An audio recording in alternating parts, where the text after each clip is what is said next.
ಹೋಗಿ ನೀವು ಮಾಧ್ಯಮ ಮಿತ್ರಗಳು ಹೋಗ್ಬಿಟ್ಟು ನೋಡಿ, ಎಲ್ಲಿ ನೋಡಿದ್ರೆ ಅಲ್ಲಿ ಕಸ ಇದೆ. ಸ್ವಚ್ಛತೆ ಎಲ್ಲಿದೆ? ಎಲ್ಲಿದೆ ಸ್ವಚ್ಛತೆ? ಎಲ್ಲಿ ನೋಡಿದ್ರೆ ಕಸ ಮೇನ್ ರೋಡ್ಗಳಲ್ಲಿ, ಬೀದಿಗಳಲ್ಲಿ ಹೋಗಿ ಬರೀ ಡಬಲ್ ರೋಡ್ ಒಂದು ಕ್ಲೀನ್ ಆಗ್ತಾ ಇರತ್ತೆ.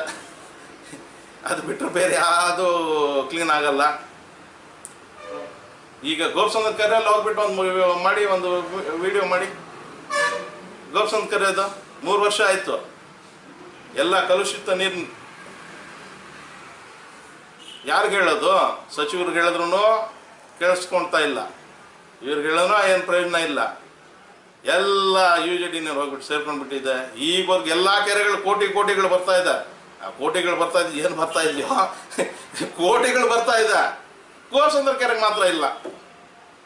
ನಮ್ಮ ಕಬ್ರಾಸನ್ ಜಾಗ ಕೊಡಂಗಿಲ್ಲ, ಒಂದು ಶಾದಿ ಮಹಲ್ ಕೊಡಂಗಿಲ್ಲ. ಅಲ್ಲಿ ಸನ್ಸೆಟ್ ಹಳ್ಳಿಯಲ್ಲಿ ಸ್ಮಶಾನದಲ್ಲಿ ಉಣಕ್ಕೆ ಜಾಗ ಇಲ್ಲ. ಒಬ್ಬರ ಮೇಲೆ ಒಬ್ರಿಗೆ ಉಣೋದು ಹಾಕೋದು ಹಂಗಾಗಿದೆ. ಮತ್ತೆ ನೋಡಿದ್ರೆ ಕೋಟಿಗಳು ಬರ್ತಾ ಇದೆ. ಅದು ಎಲ್ಲಿಂದ ಕೋಟಿಗಳು ಬರ್ತಾ ಇದೆಯೋ ಅದೇನೋ.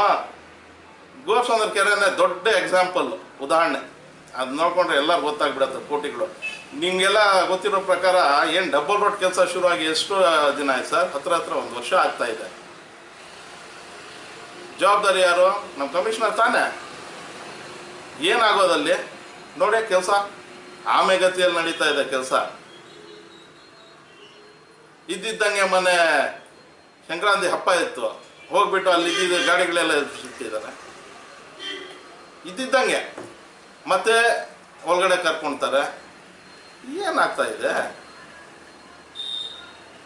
ಆಗಬಾರ್ದು, ಇವೆಲ್ಲ ಈ ರೀತಿ ಆಗಬಾರ್ದು. ಈಗ ಒಬ್ರು ಎಜುಕೇಟೆಡ್ ಆಗಿ ಇವರೆಲ್ಲ ಒಬ್ರಿಗೆ ಕ್ವಶನ್ ಅದ್ರಲ್ಲಿ ಮಾತ್ರ ಅಫಿಷಿಯಲ್ ಇವರು ಸರ್ಕಾರಿ ನೌಕರರು ಬೀದಿಗಳಲ್ಲಿರುವಂಥ ಗುಂಡಗಳ ಥರ ವರ್ತನೆ ಮಾಡುವಂಥದ್ದು ತಪ್ಪು.